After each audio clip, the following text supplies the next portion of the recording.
Hello, welcome in this video lecture. आज हम video lecture में पढ़ेंगे फार्मिंग इन पालमपुर। ठीक है। और इसमें एक जो क्वेश्चन कभी कभी आता है, जो नॉर्मली आता है, is there any way to increase the production at the same piece of land. ठीक है। उसके क्या तरीके हैं, क्या मेथड्स हैं, वो आप पढ़ेंगे। ठीक, ग्रीन रेवोल्यूशन और उसके जो है नेगेटिव इम्पैक्ट्स। ठीक है। तो पिछले वीडियो लेक्चर में हमने प्रोडक्शन के जो फैक्टर्स थे उनके बारे में डिस्कस किया था, और ये फिर रिकॉल हम कर ले रहे हैं। ये फैक्टर्स ऑफ प्रोडक्शन थे लैंड, लेबर, फिजिकल कैपिटल और ह्यूमन कैपिटल। तो हमने जब आपको इसके बारे में बताया था, तो उसमें लैंड के बारे में जब बताया था, तो ये बताया था कि लैंड फिक्स है, यानी कि लैंड को हम ज़्यादा नहीं बढ़ा सकते, यानी कि जितनी मर्जी उतना नहीं बढ़ा सकते। ठीक है। तो इसका मतलब ये हुआ कि लैंड जो है वो लिमिटेड रिसोर्स है। ठीक है। अगर एज ए रिसोर्स हम देखें तो लैंड जो है वो लिमिटेड है। ठीक। पालमपुर में फार्मिंग जो है वो मेन एक्टिविटी है। ठीक। अब पालमपुर में जो मेन एक्टिविटी फार्मिंग है, तो इसमें एक रुकावट है, जैसे कांस्टेंट वर्ड जो है वो आपके माइंड में कंफ्यूजन करेगा। तो कांस्टेंट का मतलब बता दूं, रुकावट। फार्म प्रोडक्शन में एक रुकावट क्या है, क्योंकि जो एरिया, लैंड एरिया जिस पर कि हम फार्मिंग कर रहे हैं वो फिक्स्ड है। ठीक है। अब जब एरिया फिक्स्ड है तो हम उसमें जो प्रोडक्शन इंक्रीज तो कर नहीं सकते, है ना। तो अब क्वेश्चन ये उठता है, जो मैंने आपको बताया कि इज़ देयर एनी वे, ठीक, ये is there way the production can be increase at the same piece of land. ठीक है। उसके बाद हम जो है आपको ये इस पर अभी डिस्कस करेंगे। ठीक है। क्या इसके वेज हैं, क्या मेथड्स हैं। तो अभी मैंने बताया ना, is there any way one can grow more on the same piece of land. ये सीधे सीधे क्वेश्चन आता है। ठीक है। तो इसमें देखिए कि पालमपुर में सारी जो लैंड है उस पर फार्मिंग हो रही है। ठीक है। तो कोई भी लैंड ऐसी नहीं है जो आइडल हो। आइडल माने which is not being used, या जिसका यूज़ ना किया जा रहा हो। ठीक है। तो पालमपुर में जितनी लैंड कल्टीवेटेड है, वो जितनी लैंड अवेलेबल है, जितनी लैंड अवेलेबल है वो सारी की सारी कल्टीवेटेड है। इसका मतलब ये हुआ कि सारी लैंड पर फार्मिंग हो रही है, कोई भी लैंड आउट ऑफ यूज़ नहीं है। ठीक है। अब इसमें होता क्या है, रेनी सीजन। देखो, रेनी सीजन में जो क्रॉप होती है वो खरीफ कहलाती है, या खारिफ भी लोग कहते हैं। ठीक है। 10th क्लास में जब आओगे तो उसके बारे में आप डिटेल में पढ़ोगे। ठीक है। कौन कौन सी क्रॉप्स होती हैं, कौन कौन सी सीजन होते हैं, उसमें क्या नाम होता है उनका। ठीक। कौन कौन सी क्रॉप्स होती हैं। लेकिन यहाँ पे आप समझ लो, रेनी सीजन में फार्मर्स जो हैं वो खारिफ सीजन में फार्मर्स ज्वार और बाजरा जो है वो प्रोड्यूस करते हैं। ठीक है। अब ज्वार और बाजरा को वो अपने कैटल को, जो जानवर हैं, उनको भी खिलाते हैं, और उसमें से कुछ पार्ट जो है वो अपने यूज़ के लिए रख लेते हैं। ठीक है। इसके बाद जब खरीफ सीजन की क्रॉप कट जाती है, उसके बाद अक्टूबर दिसंबर के बीच में वो पोटैटो जो है वो उगाते हैं। ठीक है। अब आया विंटर सीजन।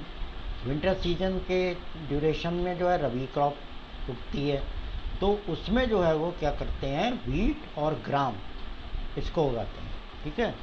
तो इसका मतलब ये हुआ कि जो पालमपुर में फार्मर्स हैं वो खरीफ और रबी क्रॉप उगाते हैं। ठीक है। इसके अलावा जो लैंड का एक पार्ट है उसमें वे शुगर केन जो है लगा देते हैं। ठीक है। शुगर केन लगाकर, ये नहीं कि सारा शुगर केन खा जाएं, ऐसा नहीं करते हैं वो। उसमें से कुछ शुगर केन की वो जैगरी बनाते हैं। जैगरी कहते हैं गुड़ को। ठीक है। और उसको नेबरिंग टाउन शाहगंज, जब इंट्रोडक्टरी हमने वीडियो आपको बताया था पालमपुर का, उसमें जिक्र किया था, ठीक है। शाहपुर और शाहगंज और दूसरा जो है नेबरिंग टाउन है, उसमें जो है वो जैगरी को सेल करते हैं, ठीक है। अच्छा, अब देखिए सबसे पहला रीजन या सबसे पहला जो मेथड है वो है मल्टीपल क्रॉपिंग। अब मल्टीपल क्रॉपिंग क्या होती है? मल्टीपल क्रॉपिंग जो है वो फार्म प्रोडक्शन को इंक्रीज करने में हेल्प करती है, ठीक है। अच्छा, अब मल्टीपल क्रॉपिंग होती क्या है? मल्टीपल क्रॉपिंग का मतलब है कि जब मल्टीपल क्रॉपिंग का मतलब ये हुआ कि जब आप सेम पीस ऑफ लैंड पर, ठीक है, एक से ज़्यादा क्रॉप प्रोड्यूस कर रहे हो, ठीक, ड्यूरिंग ए ईयर, तो उसको हम मल्टीपल क्रॉपिंग कहते हैं, ठीक है। इसका एग्जांपल मैंने आपको पहले दे दिया, ठीक है। अब इसमें जो इंक्रीज की जाती है प्रोड्यूस या यील्ड जो है, उपज जो है जो इंक्रीज की जाती है, उसमें इरिगेशन का भी बहुत इम्पोर्टेंट रोल होता है। क्योंकि देखो आप सभी जानते हो कि कोई भी जो प्लांट है वो विदाउट वाटर जो है ग्रो नहीं करेगा, ठीक है।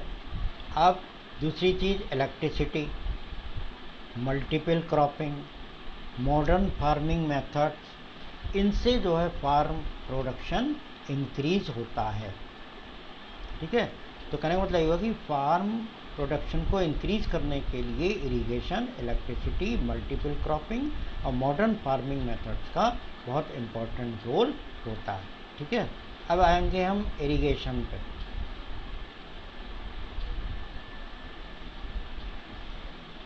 इरिगेशन में क्या है? ज़्यादातर क्रॉप्स जो हैं वो रबी और जायद सीजन में उगाई जाती हैं, ठीक है। और इन दोनों सीजन में रेन जो है वो नहीं होती है, होती भी है तो बहुत कम होती है, ठीक है। तो अब वेल्स, ट्यूबवेल्स, पॉन्ड्स और कैनाल्स, इनकी हेल्प से जो है हम इरिगेट करते हैं, ठीक है, इरिगेशन करते हैं, ठीक है। अब इलेक्ट्रिसिटी का इसमें इम्पोर्टेंट रोल है, अभी मैंने आपको बताया। तो जब इरिगेशन फैसिलिटीज़ को इलेक्ट्रीफाइड कर दिया जाए या कर दिया जाता है, ठीक, और ऐसा ही पालमपुर में किया गया, तो पालमपुर में जो फार्मिंग है वो बढ़ गई और इरिगेशन सिस्टम जो है वो चेंज हो गया, ठीक है। पहले लोग क्या करते थे, वेल्स, पॉन्ड्स और कैनल से अपना जो है इरिगेट करते थे क्रॉप्स को, लेकिन जब से इलेक्ट्रिसिटी या जब इरिगेशन फैसिलिटीज़ इलेक्ट्रीफाइड हुई, तब से जो है इरिगेशन सिस्टम जो है वो चेंज होते हैं, ठीक है। ट्यूबवेल्स से जो है लोग सिंचाई करने लगे, या इंजन के द्वारा, या अगर इलेक्ट्रिक है तो आप उसके द्वारा नदी से जो है पानी ले करके और इरिगेट कर दो अपने उसको, है ना। नेक्स्ट आता है मॉडर्न फार्मिंग मेथड। किसी भी लैंड के जो यील्ड है उसको इंक्रीज करने के लिए मॉडर्न फार्मिंग मेथड्स को यूज़ किया जाता है, तभी वो यील्ड जो है या जो प्रोडक्शन है वो बढ़ेगा, ठीक। उसमें सबसे क्या है, हाई यील्डिंग वैरायटी सीड्स। अब इसे समझ लो, हाई यील्डिंग वैरायटी सीड्स क्या होता है? नॉर्मल सीड्स जो हैं वो क्या करते हैं, वो आपको ज़्यादा प्रोडक्शन नहीं देते हैं, ठीक है। इसमें जो है जेनेटिक चेंज किया जाता है, बायोलॉजी में आपने जेनेटिक्स पढ़ा होगा, है ना, जिसमें कि जो है वो उसका शेप और जेनेटिक्स जो है वो चेंज हो जाता है, ठीक। तो इस तरह से HYV सीड्स जो हैं इनके थ्रू जो है प्रोडक्शन बढ़ जाता है, ठीक। मॉडर्न मशीनरी यूज़ की जाती है। मॉडर्न मशीनरी क्या, ट्रैक्टर, थ्रेशर, इनको यूज़ किया जाता है। इसके अलावा फर्टिलाइज़र, पेस्टिसाइड्स, इंसेक्टिसाइड्स, इनको हम यूज़ करते हैं, है ना। और अब 1960 से ग्रीन रेवोल्यूशन जो है वो शुरू हुआ।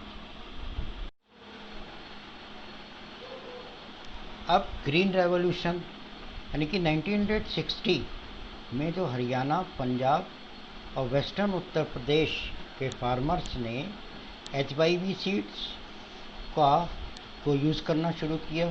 ठीक, इरिगेशन, जैसा अभी थोड़ी देर पहले बताया था मैंने आपको, केमिकल फर्टिलाइजर्स, पेस्टिसाइड्स और इंसेक्टिसाइड्स को यूज़ करना शुरू किया। क्यों? To increase the production. ठीक है, उसको हम कहते हैं ग्रीन रेवोल्यूशन, इसीलिए हम इसको ग्रीन रेवोल्यूशन कहते हैं। अब देखिए, इतनी चीज़ों का यूज़ करने के बाद जब आप लैंड से आउट ऑफ लिमिटेशन जा कर के प्रोडक्शन करोगे तो एक क्वेश्चन ये होता है, विल लैंड सस्टेन? कहने का मतलब है कि लैंड की जो फर्टिलिटी है वो मेंटेन रहेगी। तो इसका आंसर क्या है? साइंटिफिक रिपोर्ट से बताती हैं कि मॉडर्न जो मेथड्स हैं, फार्मिंग मेथड्स जो हमने अभी डिस्कस किए हैं, वो ओवर यूज़ कर रहे हैं नेचुरल रिसोर्सेस का। और जब भी किसी चीज़ का ओवर यूज़ होता है तो उसका नुकसान ही होता है। यानी कि लैंड फर्टिलिटी जो है वो डे बाई डे डिक्रीज हो रही है। ठीक है, अब हम देखेंगे कि ग्रीन रेवोल्यूशन के नेगेटिव इम्पैक्ट क्या क्या हैं। ठीक है, ग्रीन रेवोल्यूशन के नेगेटिव इम्पैक्ट या डिसएडवांटेजेस ऑफ ग्रीन रेवोल्यूशन, इस पे क्वेश्चन कभी कभी आता है। ठीक है, what do you mean by green revolution and discuss the negative impact और डिसएडवांटेजेस ऑफ ग्रीन रेवोल्यूशन। ठीक है, तो हम इसको डिस्कस करने जा रहे हैं, negative impact of green revolution. Green revolution के क्या क्या नुकसान हैं? सबसे पहली चीज़, अभी मैंने आपको बताया था, just now I have told you that land has lost its fertility. ठीक है, green revolution is associated with the loss of soil fertility. ठीक है, due to increased use of chemical fertiliser. अब क्यों? Why the land lost its fertility? Because farmers are using chemical fertiliser. ठीक है, और chemical fertiliser का use जो है वो इंक्रीज करते जा रहे हैं, दिन पे दिन उसको बढ़ा रहे हैं। ठीक है, आपने भी देखा होगा कि आपके विलेज में जो क्रॉप्स होती हैं उसमें फर्टिलाइज़र, जो केमिकल फर्टिलाइज़र है उसको जो है यूज़ करते हैं। ठीक है, उसको डालते हैं। दूसरी चीज़, continuous use of ground water tubewells. Ground water tubewells जो हैं उसको जब कंटिन्यूस यूज़ किया जाता है तब जो वाटर टेबल है वो कम हो जाता है, डिक्रीज हो जाता है। ठीक है, और इसका रिजल्ट क्या होता है? Environmental resources, the soil fertility and ground water built up over years. यानी कि जो सॉइल फर्टिलिटी है और जो ग्राउंड वाटर है उसको बनने में बहुत साल लगते हैं। और अगर एक बार भी सॉइल फर्टिलिटी डिस्ट्रॉय हो गई या वाटर लेवल नीचे चला गया या लो हो गया तो उसको रिस्टोर करना बहुत ही डिफ़िकल्ट होता है। आपने देखा होगा ना टीवी में या न्यूज़पेपर्स में अक्सर क्या होता है, पानी बचाओ, जल ही जीवन है, ये देखा होगा ना। तो इसमें क्या होता है, यानी कि एक सर्वे के अकॉर्डिंग आपको मैं बता रहा हूँ, हालांकि ये आपके सिलेबस में है नहीं, लेकिन एक जनरल नॉलेज के लिए बता रहा हूँ आपको कि जो वाटर की जो स्कैर्सिटी है 2025 में इंडिया भी उसमें शामिल होने जा रहा है। ठीक है, तो इसलिए आप लोग वाटर को सेव करें, जहाँ भी वाटर वेस्ट होता देखें उसको जो है रोको, उसको प्रोटेक्ट करो। ठीक है, लोगों को समझाओ कि वाटर जो है वो वाइजली यूज़ करो, उसको वेस्ट मत करो। ठीक है, और इसके अलावा हम अब क्या करें भाई, फर्टिलिटी, सॉइल की जो फर्टिलिटी है वो कम हो रही है, ग्राउंड वाटर टेबल लो हो रहा है, तो हमें क्या करना चाहिए, हमें ये करना चाहिए कि हमें एनवायरनमेंट की केयर करनी चाहिए और केयर करके ये तय कर लेना चाहिए कि एग्रीकल्चर का जो डेवलपमेंट है फ्यूचर में हो, लेकिन एनवायरनमेंट की कॉस्ट पर नहीं। ठीक है, समझ में आ गया। तो ये जो है ग्रीन रेवोल्यूशन के डिसएडवांटेजेस हैं या नेगेटिव इम्पैक्ट है। ठीक, that's all for today and get connected with these video lectures and keep on learning. Then till then, bye.